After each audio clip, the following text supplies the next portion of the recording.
नमस्कार दोस्तों, कैसे हैं आप लोग। निबंध लेखन की हम लोग बात कर रहे हैं। एक क्लास इसमें हो चुकी है, आज ये दूसरी क्लास है।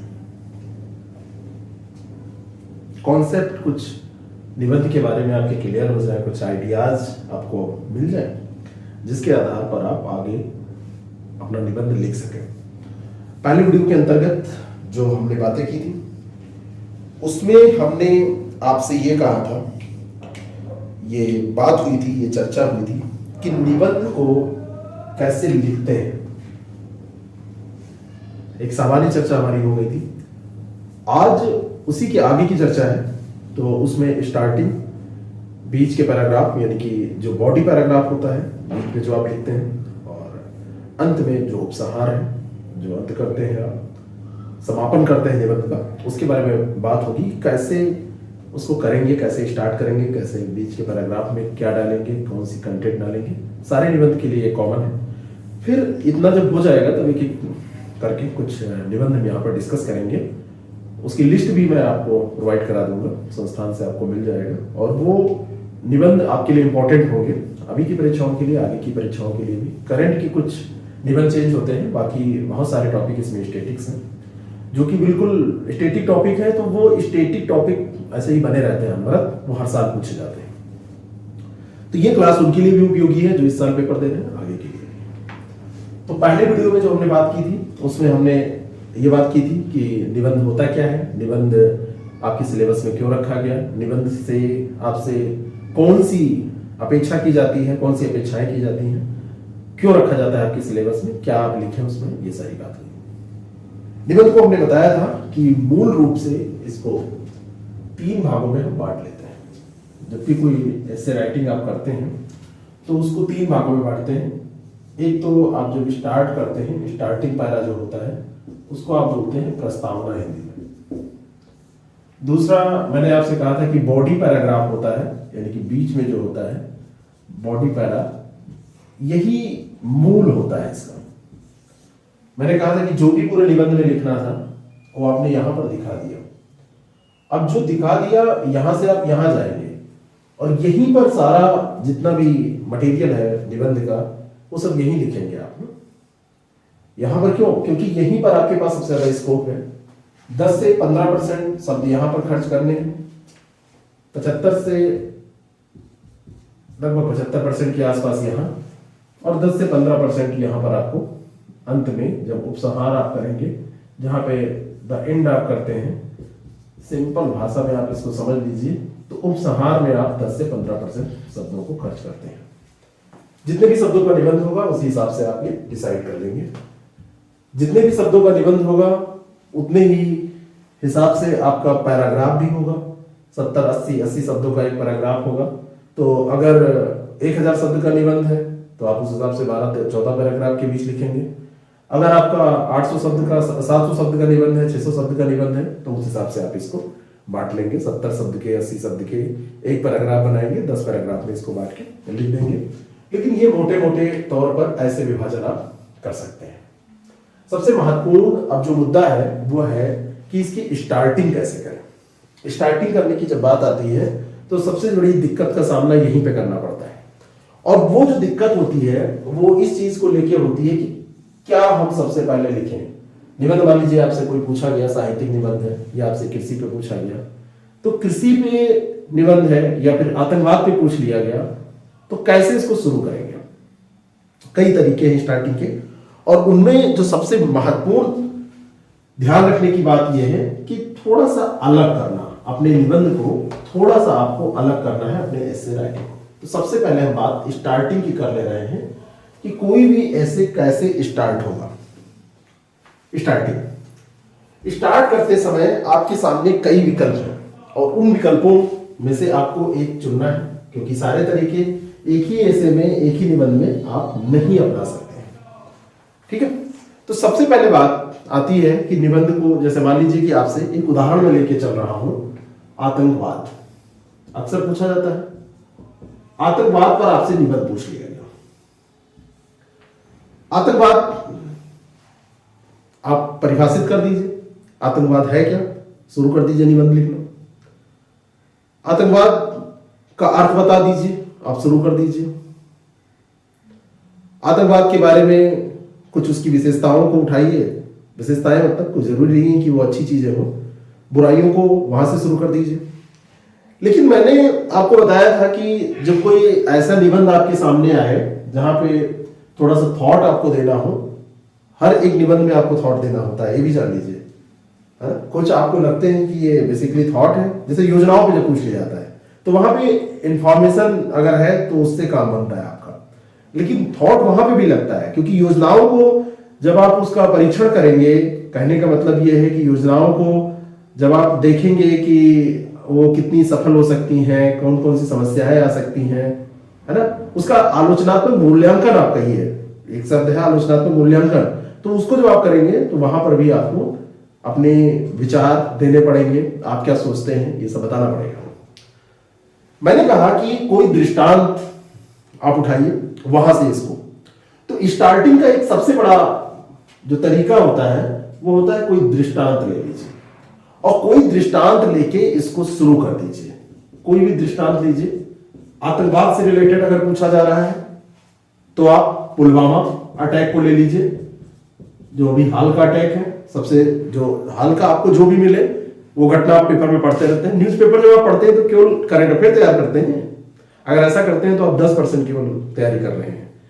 उसमें आपकी जो आर्टिकल्स हैं, उसमें जो और खबरें हैं, उनका अलग अलग पेपर्स में, एथिक्स के पेपर में, साइंटिफिक के पेपर में, जहां पे भी है सब जगह उपयोग है, तो उसको भी पढ़ा करिए।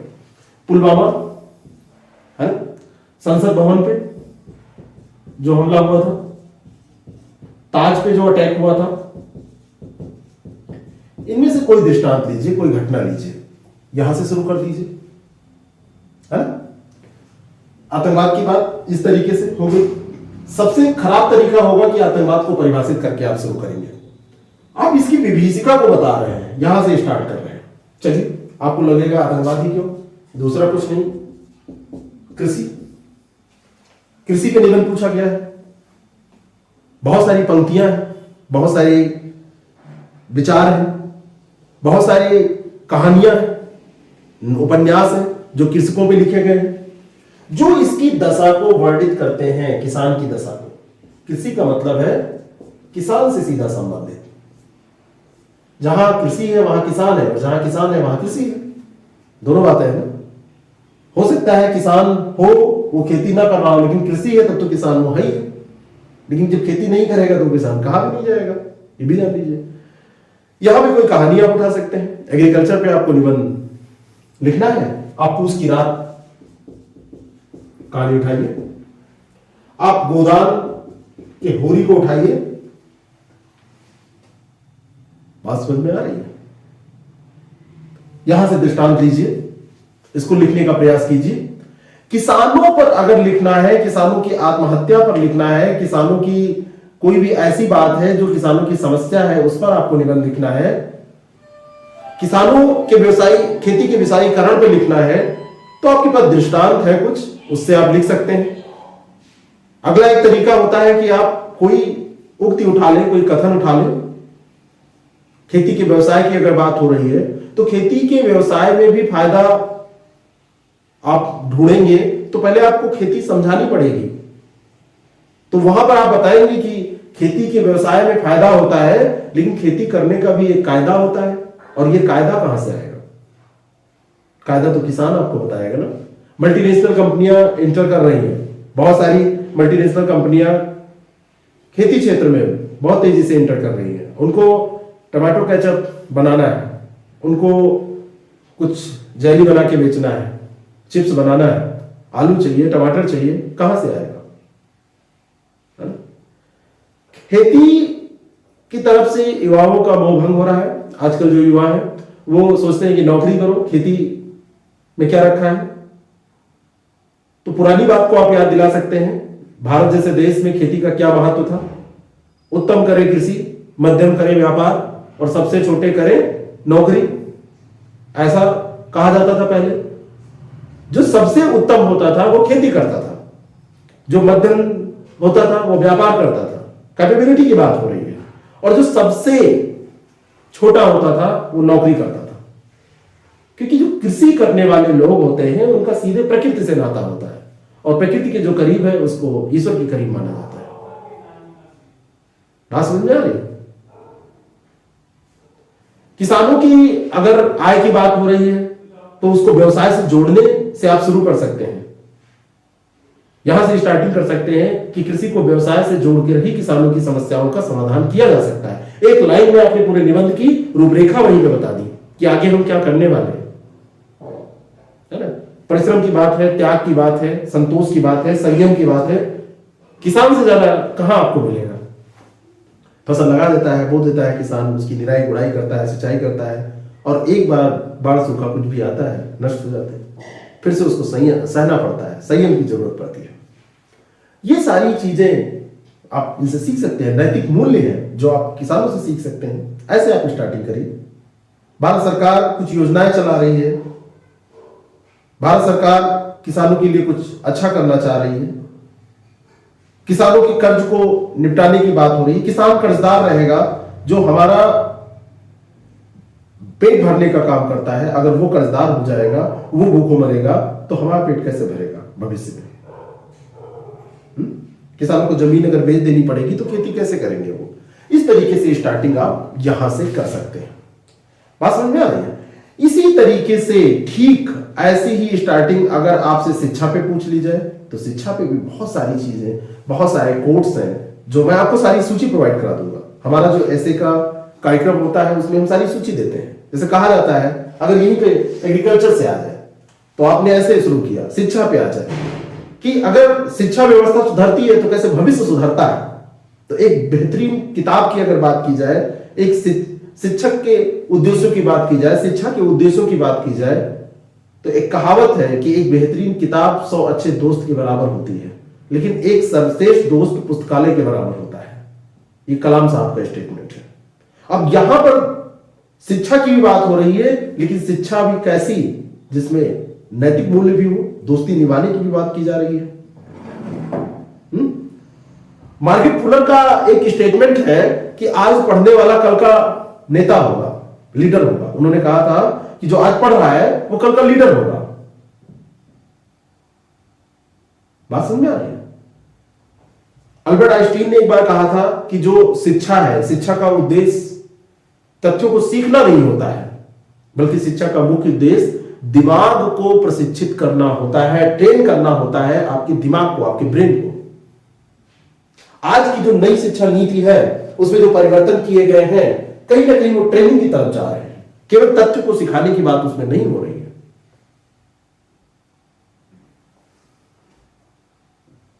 शिक्षा की अगर उपादेयता पे आपसे बात की जा रही है, शिक्षा पे कोई आप ऐसे लिख रहे हैं उसमें उपादेयता की बात की जा रही है, या शिक्षा जैसे बहुत सारे आज बहुत सारे अभिभावक हैं जो कहते हैं आपको मिलेंगे कि पढ़ने लिखने से नौकरी तो मिलती नहीं है, तो इससे अच्छा है कि शुरू से ही बच्चा व्यवसाय क्यों ना करे, पढ़ के क्या मिलेगा। शिक्षा केवल आप अर्थ में बांध कर अगर देखेंगे तो समस्या होगी। आपको लगेगा कि अगर पैसे की कमाई नहीं हो रही है, मतलब पैसा नहीं आ रहा है, कमाई नहीं हो रही है, कमाई तो पैसे की होगी, तो कमाई नहीं हो रही है, पैसा नहीं आ रहा है पढ़ के, तो शिक्षा का क्या मतलब? इससे अच्छा है कि कोई बिजनेस करेंगे, कोई दुकान खोल लेंगे, कोई कुछ करेगा, कोई पंचर बनाएगा, कोई मैकेनिक बन जाएगा, कोई गाड़ी साफ करेगा, कोई कुछ करेगा। ऐसे बहुत सारे काम हैं, नए नए काम अब तो बढ़ते जा रहे हैं आजकल के युग में। तो उनको बेंजामिन फ्रैंकलिन का एक स्टेटमेंट है, ये सारे स्टेटमेंट मैं आपको लिस्ट बना के दे दूंगा। फ्रैंकलिन ने कहा था कि हमने स्कूल में जो सीखा है सब भूलने के बाद जो याद रहता है वही शिक्षा है,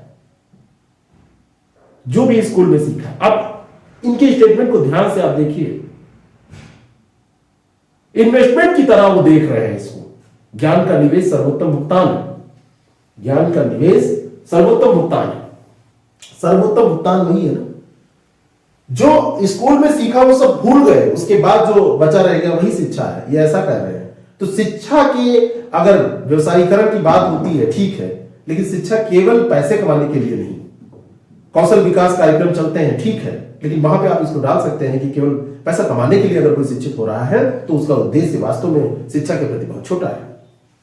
ज्ञान तो बहुत बड़ी शक्ति है। ज्ञान है तभी व्यक्ति स्वतंत्र भी है। जानकारी अगर आपके पास नहीं है तो फ्रीडम कहां से आएगी? इंफॉर्मेशन फ्रीडम लाती है। प्रत्येक परिवार, समाज, सब अगर प्रगति करना चाहता है तो उसको कहीं ना कहीं एजुकेशन लेना पड़ेगा, शिक्षा लेनी पड़ेगी। और शिक्षा एक ऐसी चीज है जो हमको कनेक्ट करती है, केवल आपस में नहीं, पूरी दुनिया से, है ना? आपको सपने दिखाना शुरुआत कहां से होती है? सपना कौन दिखाता है? सपने दिखाने की शुरुआत भी शिक्षा से ही होती है। कई उदाहरण आपको मिल जाएंगे कि 10th फेल थे भाई, धीरूभाई अंबानी के भी लोग उदाहरण देते हैं। वो उनकी परिस्थितियां थी, लेकिन शिक्षा की, उपादेयता की अगर बात की जा रही है तो केवल शिक्षित होने का मतलब पैसा कमाना नहीं है। ये सारी चीजें।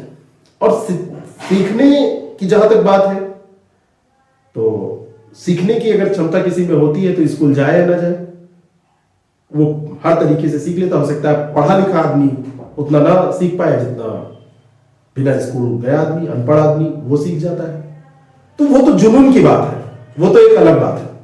लेकिन इसको केवल इसमें बांध देना कि केवल अगर शिक्षा से पैसा कमाना है तभी स्कूल जाना है, तो थोड़ी सी समस्या की बात है ना? जब आप स्टार्टिंग की बात आती है तो आपके दिमाग में आता है कि हम क्या लिखना शुरू करें, तो ऐसे आप कर सकते हैं। इसके और भी तरीके हैं। आप क्या कर सकते हैं? आप कोई दृष्टांत उठाइए, कोई किसी का कोट उठा लीजिए, ये सारी चीजें, कोई विचार उठा लीजिए। अखबार आप रोज पढ़ते हैं, एक तरीका है सीधा सा, महिला सशक्तिकरण पे आप लिख रहे हैं।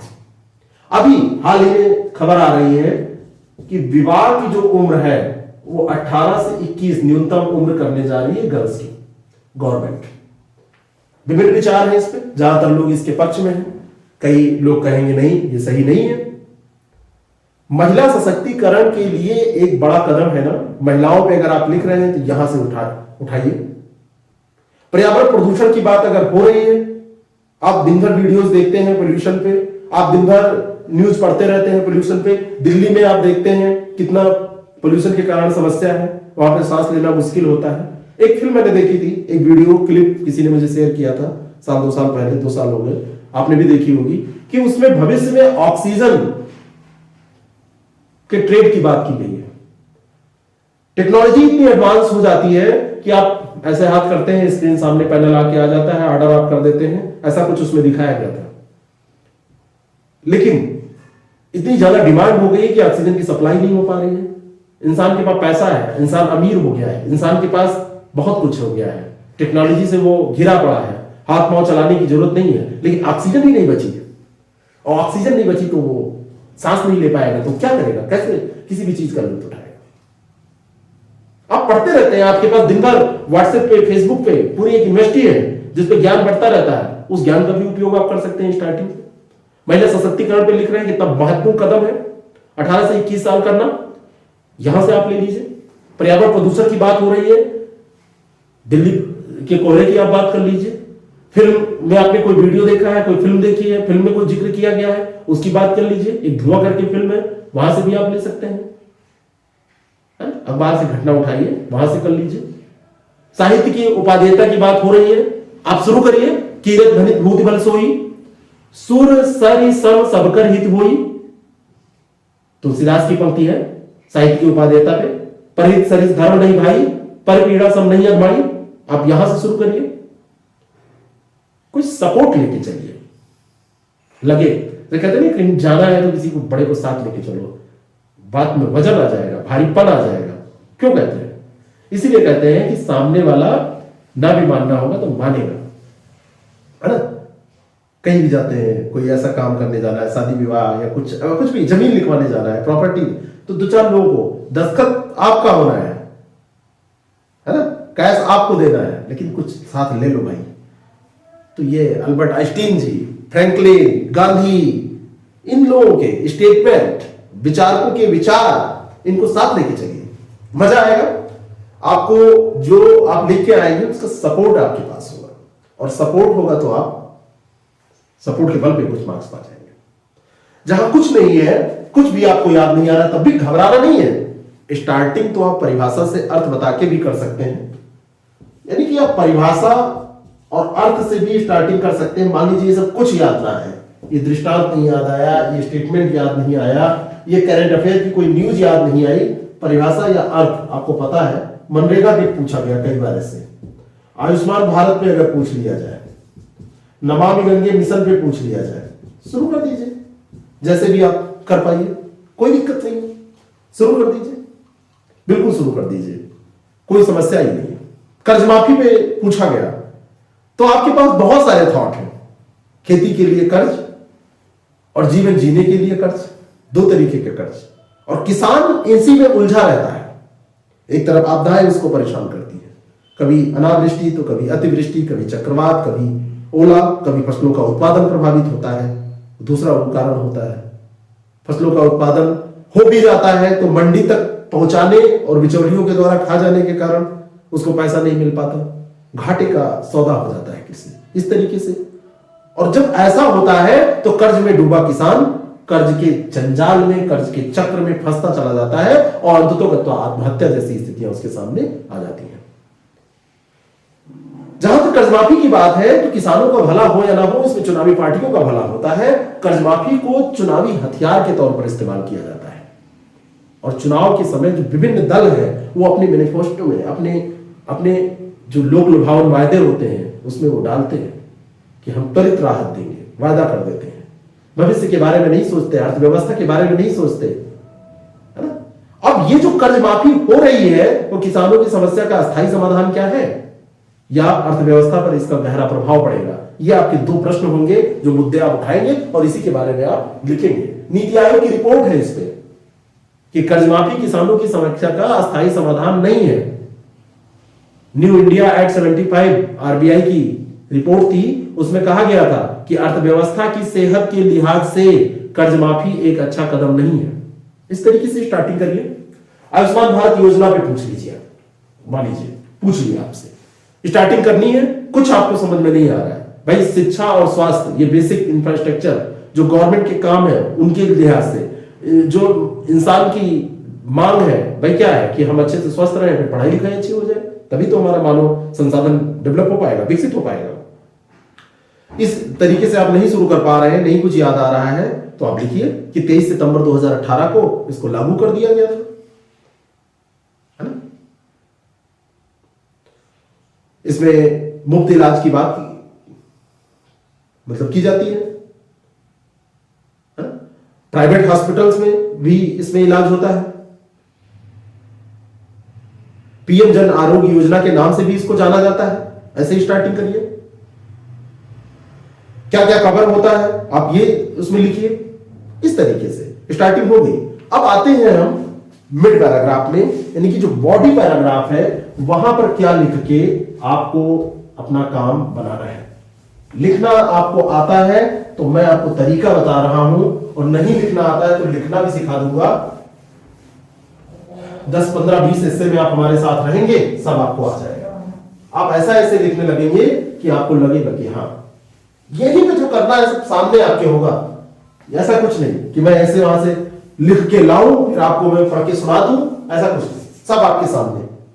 बाकी मैं लिख के आपके दे दूंगा, उसमें आप करिए, कोई दिक्कत नहीं है। आप करें, हमसे अच्छा ऐसे आप करेंगे, या जो होगा सब सामने होगा, आपके सामने, है ना। लिख के भी मैं अगर लाऊंगा तो आपके सामने उसको एक एक तोड़ के समझाऊंगा कि कैसे मैंने लिखा है, इसको कैसे लिखा गया है। बात स्टार्टिंग की हो गई, अब आती है बॉडी पैराग्राफ की।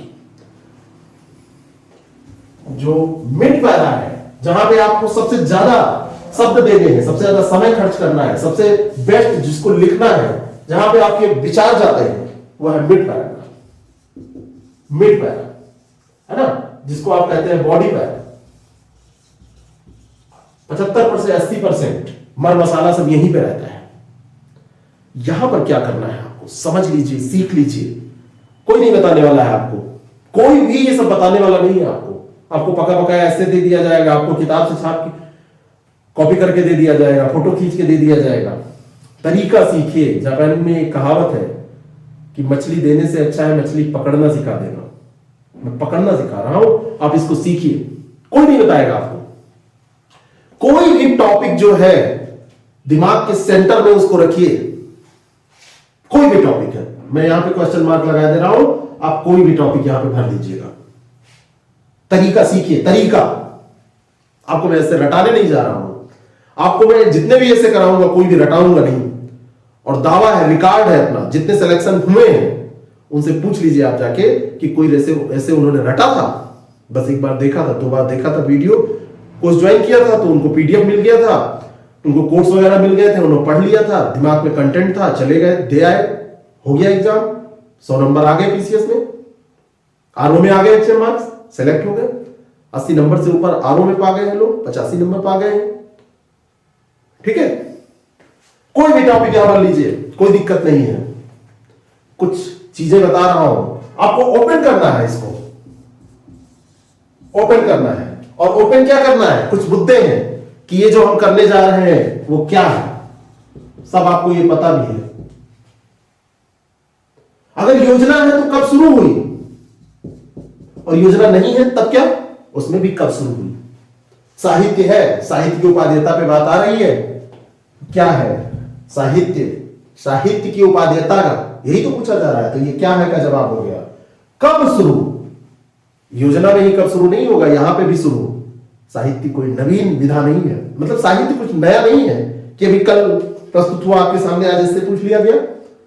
साहित्य तो बहुत प्राचीन काल से, भाई जब से मानव है वहीं से साहित्य सृजन शुरू हो गया। तो जो भी हमारे ग्रंथ है, वेद है, उपनिषद है, वहां से दृष्टांत, वहां से लेके चलिए। अगर कोई भी टॉपिक आप लिख रहे हैं महिला सशक्तिकरण पे, तो आप लोग जानते हैं एक पेट निबंध चला करता है कि विदुषी महिलाएं पहले भी हुआ करती थी, अपाला भोसा का नाम आप लेते हैं, कहां थी वो, तो कब शुरू हुआ था ये कार्यक्रम, या कब से इसका जिक्र होता है। चाहे साहित्य की बात हो, चाहे शिक्षा की बात हो, शिक्षा भी कोई ऐसा थोड़ी ना कि शिक्षा जब नई नई गवर्नमेंट बनी, भारत आजाद हुआ तभी, अंग्रेजों के समय में भी शिक्षा, मध्यकाल में शिक्षा, प्राचीन काल में शिक्षा। जो टॉपिक आप लिख रहे हैं उसका उद्देश्य क्या है, लिखने का उद्देश्य क्या है, पर्पज क्या है, व्हाट इज पर्पज, पर्पज क्या है। अगर साहित्य के बारे में पूछा जा रहा है तो वहां पे भी उसका पर्पज क्या है। कृषि या किसान के बारे में पूछा जा रहा है ना, जैसे पूछा जा रहा है कि किसानों की दोगुनी आय, क्या पर्पज है, उद्देश्य क्या है दोगुनी। किसान अन्नदाता है, किसान सबका पेट भरता है, और अगर वो गरीब है, अगर वो कर्जदार है, तो उसका कर्ज निपटाने के लिए या उसकी गरीबी को खत्म करने के लिए क्या करना पड़ेगा, आय को बढ़ाना पड़ेगा किसानों की। और जब आय बढ़ेगी तो उद्देश्य क्या है, किसानों की आय बढ़ेगी तो किसानों का कर्ज मिटेगा, उनका जीवन खुशहाल होगा, उनके बच्चे स्कूल जा पाएंगे, वो अच्छे से स्वास्थ्य सुविधाएं प्राप्त कर पाएगा, वो अच्छे घर में रह पाएगा, वो अपने जीवन के लिए कुछ भौतिक सुविधाएं भी जुटा पाएगा। दुनिया तो भौतिक सुख सुविधाओं के पीछे ही भागती है, तो उद्देश्य तो यहां भी स्पष्ट है ना।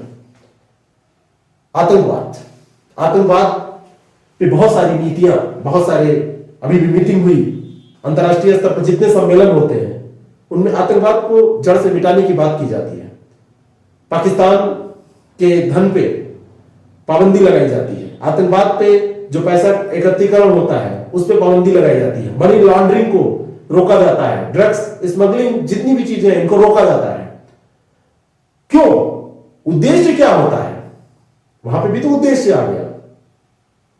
उद्देश्य ये होता है कि आतंकवाद को अगर जड़ से मिटाना है तो उसके जड़ों को पहले ढूंढना होगा, फिर उसको काटना होगा। कोई योजना लिख रहे हैं तो उसके बेनिफिशियरी कौन से हैं, लाभार्थी कौन है। कुछ भी आप लिख रहे हैं तो इसको ऐसे तोड़िए, क्या है, कब शुरू, उद्देश्य क्या, लाभार्थी क्या, उसके कारक क्या है। मान लीजिए पर्यावरण प्रदूषण पे आप लिख रहे हैं, घटक, कारक, क्या कारण है प्रदूषण का, बहुत सारे कारण है प्रदूषण के, तो उनके कारणों की लिस्ट बनाइए। अब उसमें हो सकता है आपसे केवल वायु प्रदूषण पे पूछ लिया जाए, तो वायु प्रदूषण के क्या क्या कारण है ना, और फिर कारणों के भी अंदर आप जा सकते हैं अगर स्कोप है तो, नहीं तो वहीं से ऊपर निकल जाइए। घटक घटक क्या है, कारक क्या है। कोई योजना लिख रहे हैं तो उसके पिलर्स क्या है, उसके घटक क्या है, वहां पे भी यही चल जाएगा, है ना। किसानों की आय को दोगुना करना है तो उसमें क्या क्या उपाय किए जा रहे हैं, क्या क्या घटक है ना। और ये सब जब आपने कर लिया, अभी ओपन किया, इतने डायमेंशंस, दो दो लाइन लिखी, 2 पैरा आपका पूरा हो गया, 3 लाइन लिखी एक पे, सब पूरा हो गया और ज्यादा भी हो गया। कुछ चीजें बुलेट पॉइंट में लिखा, बहुत ज्यादा नहीं, कुछ चीजें, सब कुछ बुलेट पॉइंट में नहीं कर देना है। कोई रिपोर्ट लिख रहे हैं बुलेट पॉइंट में कर दीजिए। कुछ महत्वपूर्ण तथ्य हैं जहां पे शब्द आपके पास ज्यादा है, स्कोप कम है, तो उसको बुलेट पॉइंट में कर दीजिए, काम चल जाएगा, है ना। कुछ चीजें जैसे कुछ लोग कहते हैं कि मैप बनाए कि ना बनाए, बना दीजिए, थोड़ा बहुत मैप हल्का फुल्का बाढ़ सूखा को दिखाने के लिए बना दीजिए, कोई दिक्कत नहीं है, हल्का फुल्का, बहुत ज्यादा नहीं। एक ऐसे में एक मैप, ये नहीं कि सब कुछ मैप पे ही दिखा दिया, कुछ बॉक्स में आप दिखाते हैं, कुछ फिगर बनाते हैं, तो एक ऐसे में एक में मैप बनाया तो दूसरे में दूसरा, कुछ इस तरीके से।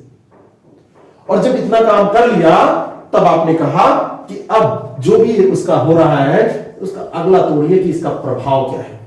हर एक चीज में साहित्यिक प्रभाव हो, कोई योजना है उसका प्रभाव हो, आतंकवाद पे कोई नियम बना, कोई कानून बना, उसका प्रभाव, कोई बैठक हुई उसका प्रभाव। और जब प्रभाव देखिए तो आर्थिक, सामाजिक, राजनीतिक, है ना, साहित्य की बात, संस्कृति भी आपके उसमें, तो सांस्कृतिक, इस तरीके का प्रभाव देखिए आप इन मुद्दों पर, उसको देखिए कि ये क्या प्रभाव डाल रही है।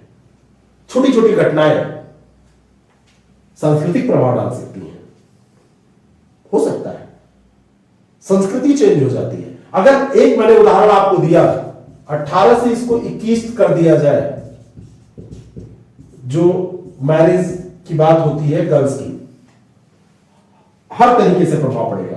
आर्थिक रूप से सशक्तिकरण, सशक्त होने का मौका मिल जाएगा महिलाओं को। सामाजिक रूप से महिलाओं की स्थिति तो सुधरेगी, सबसे प्रभाव जो बड़ा दिख रहा है सामाजिक है। राजनीतिक रूप से भी इनका सशक्तिकरण होगा। और जब ये कुछ समय तक चलेगा तो सांस्कृतिक परिवर्तन भी आएंगे ना। सीखिए, प्रभाव को आप सकारात्मक नकारात्मक में भी देख सकते हैं, पॉजिटिव एंड नेगेटिव, पॉजिटिव और नेगेटिव, इस तरीके से भी आप देख सकते हैं। कोई भी जब योजना चलती है, कोई भी कदम उठाया जाता है, साहित्य के बारे में भी, कृषि के बारे में भी, पर्यावरण के बारे में भी, राजनीति के बारे में भी, तो उसमें भी हर एक क्षेत्र में कुछ समस्याएं होती हैं, कुछ चुनौतियां होती हैं। तो इसी का एक पड़ाव तो ये होगा कि इसको ओपन करके सब ये करिए, दूसरा होगा कि इसका प्रभाव देखिए। प्रभाव 2 तरीके से, एक आप सांस्कृतिक, आर्थिक, सामाजिक, राजनीतिक, दूसरा नकारात्मक, सकारात्मक, जहां पे जो स्कोप हो, इस तरीके से देखिए। अब सबसे जो प्रमुख है, जो इन सबसे भी ज्यादा इंपॉर्टेंट एक बात है, उसको मैं आपको बताने जा रहा हूं, उसमें ध्यान दीजिएगा, और वो है परीक्षण करना। और परीक्षण कोई सामान्य नहीं। परीक्षण कैसे करेंगे? परीक्षण में आपको जी जान लगा देनी है, और वो परीक्षण होगा, इसीलिए उसके लिए सटीक शब्द है आलोचनात्मक मूल्यांकन करना। अगर सही शब्द उसके लिए मैं कहूं तो आलोचनात्मक मूल्यांकन करना। मान लीजिए कोई योजना चल रही है,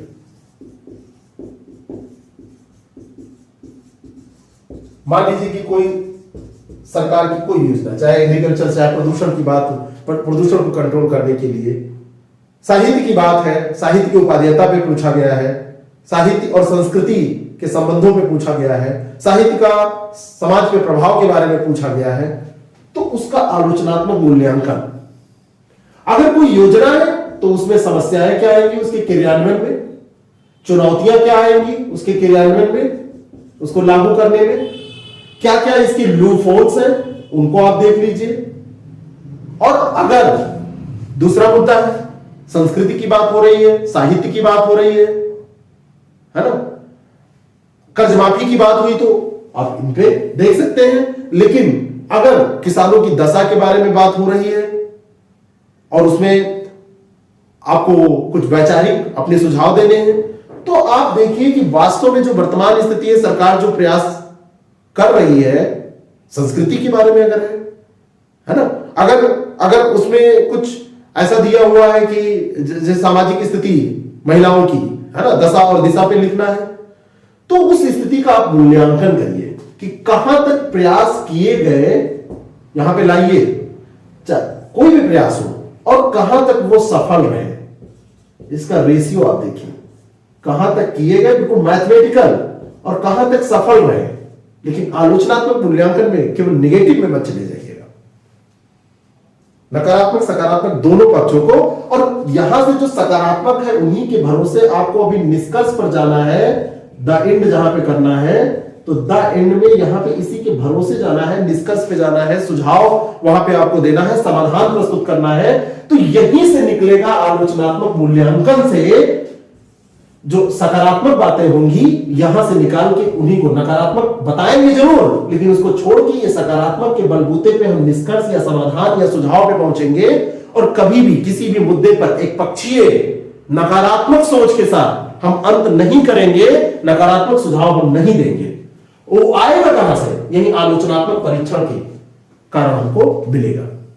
और लास्ट जो पैरा होगा हमारा, वो निचोड़ होगा, वो हम उसमें दिखा देंगे, हम उसमें सिद्ध कर देंगे कि कितनी भी समस्या हो। कोविड पे भी निबंध हमने किया था, तो उसमें बताया था कोविड कितना भी भयावह हो, लेकिन कोविड रूपी राक्षस मानवता को नष्ट नहीं कर सकता है। हम वहां पे ये सिद्ध करके दिखाएंगे। एक पक्षीय नहीं रहेंगे, हम दो पक्षों पर विचार करेंगे। हमने जब ओपन किया था तो सारी चीजों पर विचार किया था, और उसको करने के बाद हम यहां से कुछ सकारात्मक चीज लाकर और अंत में उसको निष्कर्ष में लिखेंगे। समस्या से समाधान की ओर बढ़ेंगे, समस्या भी बताएंगे, उपाय भी जो प्रयास हुए उनको बताएंगे, प्रयास में कमी है, कुछ लूप होल्स है उनको भी बताएंगे, लेकिन उनकी कमियों को दूर करके एक सकारात्मक सोच के साथ समाधान की ओर हम बढ़ेंगे। मैंने कहा था कि पाठक के मन में सकारात्मक जब छाप पड़ेगी तो सकारात्मक नंबर भी मिलेंगे, और नकारात्मक अगर छाप पड़ गई, नकारात्मकता आपने दे दिया, तो आपके नंबर निगेटिव हो जाएंगे। 40-50 नंबर के निबंध में आपको 80% भी नंबर मिल सकते हैं, 85% भी मिल सकते हैं, और आपको 50% भी मिल सकते हैं, 40% भी मिल सकते हैं। बाकी सारी बातें हमने की थी कि निबंध होता क्या है। निबंध मतलब कोई बंधन नहीं है, एक रूप में देखा जाए, एक अर्थ इसका यह है कि कोई बंधन नहीं है, लेकिन बंधन इतना जरूर है कि जो टॉपिक पूछा गया है उसी पे लिखना है। बात समझ में आ रही है? इस तरीके से अंत भला तो सब भला वाली रणनीति पे चलेंगे। और लास्ट में जो पाठक है, क्योंकि पाठक यहां पे एग्जामिनर है, और उसके दिलो दिमाग पर हम एक छाप छोड़ेंगे कि हम कोई भी समस्या हो उसका समाधान खोजने के और उसको लागू करने के पक्ष में है। हम हार नहीं मानने वाले हैं, हम चीजों को सुलझाने में विश्वास रखते हैं, हम सकारात्मक सोच वाले व्यक्ति हैं। यहीं पे समाधान होगा और आपका काम बन जाएगा। बात समझ में आ रही है? अंत बहुत इंपॉर्टेंट है। स्टार्टिंग में कोशिश करना है कि आगे हमको क्या लिखना है, झलक दे देना है। महिला सशक्तिकरण पे अगर हमने स्टार्टिंग 18 से 21 वाले मुद्दे से कर दी और वही बता दिया, स्टार्टिंग पैराग्राफ में 10-15% जो शब्द खर्च किए हमने, 1000 शब्दों का था, 800-700 शब्दों का था, तो उसमें से हमने 100 शब्द में लिखा और वहां पे बता दिया कि इसके दूरगामी परिणाम होंगे, आर्थिक, सामाजिक, राजनीतिक, सांस्कृतिक हर तरीके से परिवर्तन और प्रभाव इसके दृष्टिगोचर होंगे। तो आसानी से समझ में एग्जामिनर को आ गया कि आगे करने क्या वाला है। मिड पैराग्राफ में खोलिए, कैसे होंगे, कैसे सामाजिक प्रभाव पड़ेंगे, कैसे सांस्कृतिक प्रभाव पड़ेंगे, कैसे आर्थिक प्रभाव पड़ेंगे, समस्याएं क्या क्या आएंगी, इसको लागू करने में क्या क्या समस्याएं हैं। समान नागरिक संहिता हमारे यहां नहीं है, बहुत सारे जो कानून है वो पर्सनल लॉ के हिसाब से चलते हैं, तो उसके लिए भी स्टेप लेना पड़ेगा गवर्नमेंट को। बात समझ में आ रही है? स्वास्थ्य बीमा योजना की बात हो रही है, तो स्वास्थ्य बीमा योजना को लागू करने से फायदे क्या होंगे आप तो बता दिए, लेकिन उसके लिए आपको अकाउंट चाहिए, उसके लिए कैशलेस पेपरलेस की अगर बात होती है तो अकाउंट आपके लिए आपको जरूरी है। तो पहले अकाउंट खोलना चालू किया ना गवर्नमेंट ने, ये सब आप बीच में बताएंगे, है ना। जागरूकता चाहिए, आपके अकाउंट आपके कार्ड का कोई दूसरा लाभ ना उठा ले। हॉस्पिटल्स भी मना ना कर पाए, इसके लिए मशीनरी चाहिए। हमारे यहाँ की जनता जागरूक नहीं है, अशिक्षित है। शिक्षा की बात इसीलिए सबसे ज्यादा जरूरी है कि केवल पैसा तो आपने कमा लिया, उसका उपयोग कैसे करना है ये तो शिक्षा बताती है ना। बात समझ में आ रही है? ये सारी चीजें तो विचार की जहां तक बात हो, साहित्य पे आप लिख रहे हैं तो विचार की दृष्टि से साहित्य से अच्छा कुछ हो ही नहीं सकता। विचार जो है वो साहित्य से आते हैं। रीतकालीन साहित्य आप उठा लीजिए, रीतकालीन साहित्य दरबारी था, और वो जो साहित्य था उसमें ऐसी पंक्तियां आपको मिलती हैं, नहीं पराग नहीं मधुर मत, नहीं विकास यही काल। तो साहित्य कहीं ना कहीं डांटता है, फटकारता है। साहित्य उस समय की वर्तमान स्थिति को बताता है ना। अली कली हिंसो बनो, आगे कौन हवाल। बात समझ में आ रही है? तो साहित्य संस्कृति को आगे बढ़ाने वाला भी एक कारक बनता है। साहित्य पर आप लिख रहे हैं तो संस्कृति से जोड़कर आप, अगर पूछा गया है तब भी लिखेंगे, नहीं अगर पूछा गया है तब भी लिखेंगे। तो ये ओपन करेंगे जब आप और कुछ प्रैक्टिस करेंगे तो ये आ जाएगा। तो कल से हम लोग प्रॉपर इसको जब स्टार्ट करेंगे तो होगा। बाकी अगर आप निबंध कोर्स से जुड़ना चाहते हैं, कोई आपकी क्वेरी है तो 6307281212 ये किसी भी परीक्षा के लिए आप निबंध यहां पर तैयार कर सकते हैं। इस पर आप एस्से लिख के या निबंध लिख के भेज देंगे, ज्वाइन एस्से या ज्वाइन निबंध 6307281212 पर, तो आपको इसके बारे में जानकारी मिल जाएगी। व्हाट्सएप करिएगा। Thank you so much. फिर मिलते हैं अगली क्लास में। अब निबंध ही हम डिस्कस करेंगे डायरेक्ट, और बहुत सारे निबंध पढ़े हुए हैं, आप उसको देखिए। Thank you.